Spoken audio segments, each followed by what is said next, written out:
नमस्कार, 99 न्यूज़ के national bulletin में आपका स्वागत है। मैं हूं आपके साथ शंकर कुमार। संसद के बजट सत्र के दूसरे चरण की कार्यवाही शुरू हो गई है। बजट सत्र का दूसरा चरण 8 अप्रैल तक चलेगा। विपक्षी दल बजट सत्र के दौरान केंद्र सरकार को घेरने की तैयारी में है। विपक्षी दल कई मुद्दों पर सरकार को घेरेंगे। बताया जा रहा है कि विपक्षी पार्टी केंद्र सरकार पर बेरोजगारी, पीएफ पर ब्याज दर में कटौती और यूक्रेन में फंसे भारतीयों की निकासी समेत कई मुद्दों को लेकर हमला कर सकते हैं। कांग्रेस नेता मल्लिकार्जुन खड़गे ने कहा कि हम जानते हैं, संबंधित सभी महत्वपूर्ण मुद्दों को उठाएंगे। उन्होंने कहा कि कांग्रेस विशेष रूप से यूक्रेन में फंसे छात्रों की समस्याओं को दूर करने के अलावा महंगाई और बेरोजगारी के मुद्दे पर चर्चा करेगी।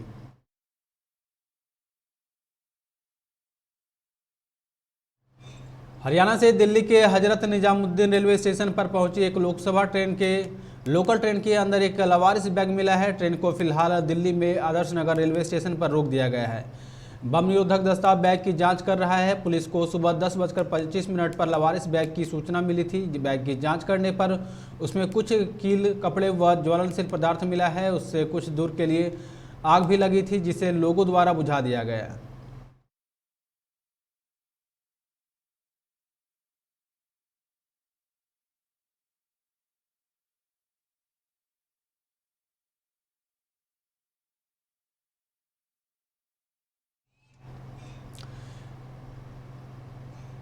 संसद के बजट सत्र के दूसरे चरण की कार्यवाही शुरू हो गई है। बजट सत्र का दूसरा चरण 8 अप्रैल तक चलेगा। विपक्षी दल बजट सत्र के दौरान केंद्र सरकार को घेरने की तैयारी में है। विपक्षी दल कई मुद्दों पर सरकार को घेरेंगे। बताया जा रहा है कि विपक्षी पार्टी केंद्र सरकार पर बेरोजगारी, पीएफ ब्याज दर में कटौती और यूक्रेन में फंसे भारतीयों को निकासी समेत कई मुद्दों को लेकर हमला कर सकते हैं।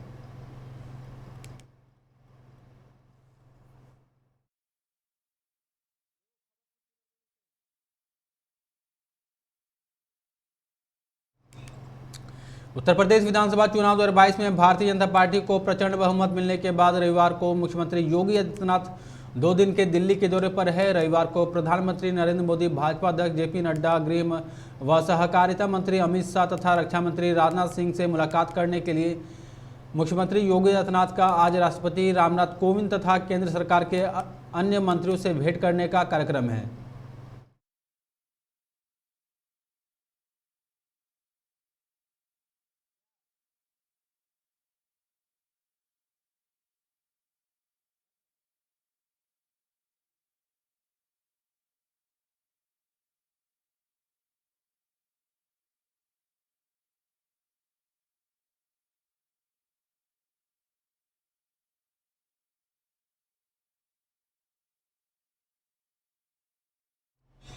उत्तर प्रदेश विधानसभा चुनाव 2022 में भारतीय जनता पार्टी को प्रचंड बहुमत मिलने के बाद रविवार को मुख्यमंत्री योगी आदित्यनाथ 2 दिन के दिल्ली दौरे पर है। रविवार को प्रधानमंत्री नरेंद्र मोदी, भाजपा अध्यक्ष जेपी नड्डा व गृह मंत्री, सहकारिता मंत्री अमित शाह तथा रक्षा मंत्री राजनाथ सिंह से मुलाकात करने के बाद मुख्यमंत्री योगी आदित्यनाथ ने आज राष्ट्रपति रामनाथ कोविंद तथा केंद्र सरकार के अन्य मंत्रियों से भेंट की। भाजपा के शीर्ष नेतृत्व से सीएम योगी आदित्यनाथ की भेंट के बाद आज ही उत्तर प्रदेश में एक नई सरकार के शपथ ग्रहण की तारीख तथा मंत्रिमंडल के सदस्य भी तय हो सकते हैं।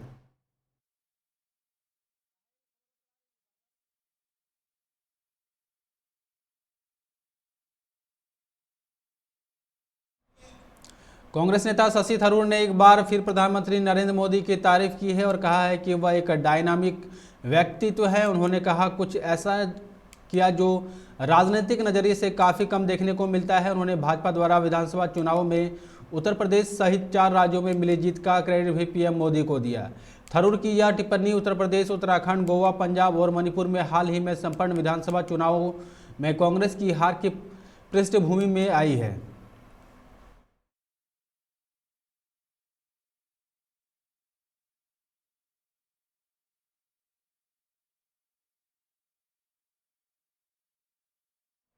रूस और यूक्रेन के बीच जंग ने अब भीषण रूप ले लिया है। रूस लगातार यूक्रेन के शहरों को हवाई हमले के जरिए निशाना बना रहा है। जंग के 19वें दिन तक यूक्रेन के कई शहर रूसी हमले में तबाह हो गए हैं। वहीं इस बीच अमेरिका राष्ट्रपति जो बाइडेन ने यूक्रेन के खिलाफ के युद्ध पर चर्चा करने के लिए फ्रांस के राष्ट्रपति इमैनुअल मैक्रों में बात की है। उन्होंने कहा कि हाल ही राजनयिक गतिविधियों की समीक्षा की और रूस को उसके कार्यों के लिए जवाबदेह ठहराने और यूक्रेन की सरकार और लोगों को समर्थन करने की अपनी प्रतिबद्धता को रेखांकित किया है। उधर यूक्रेनी राष्ट्रपति वोलोदिमीर जेलेंस्की ने इस सोमवार को नाटो से अपने देश को नो फ्लाई जोन घोषित करने की अपील की है।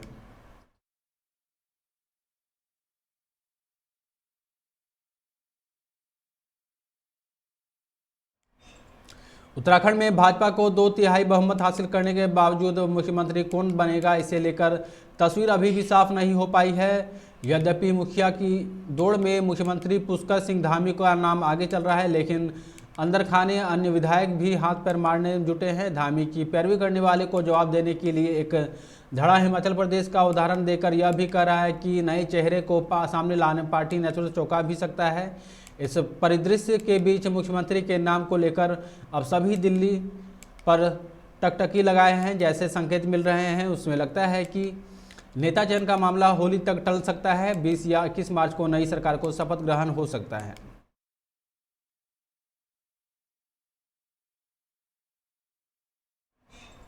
उत्तर प्रदेश विधानसभा चुनाव 2022 में बाहुबल और धनबल से किसी दल ने परहेज नहीं किया। पार्टियों ने ऐसे लोगों को खुले से टिकट बांटे तो इन्हें जिताकर विधानसभा पहुंचाने में जनता ने भी संकोच नहीं किया।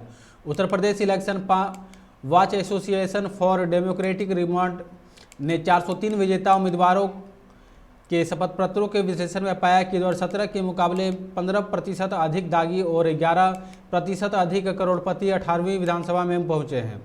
प्रमुख पार्टियों की बात करें तो अधिक दागी सपा के टिकट पर चुने गए हैं, तो अधिक करोड़पतियों को सदन पहुंचाने में भाजपा आगे रही है।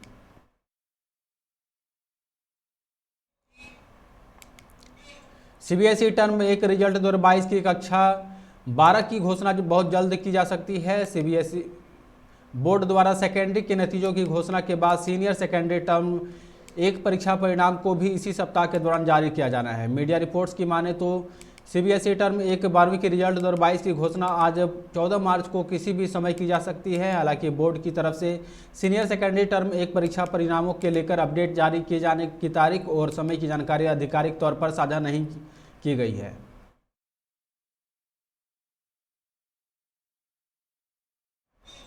खबरों में फिलहाल इतना ही। आप देखते रहें 99 न्यूज़। नमस्कार।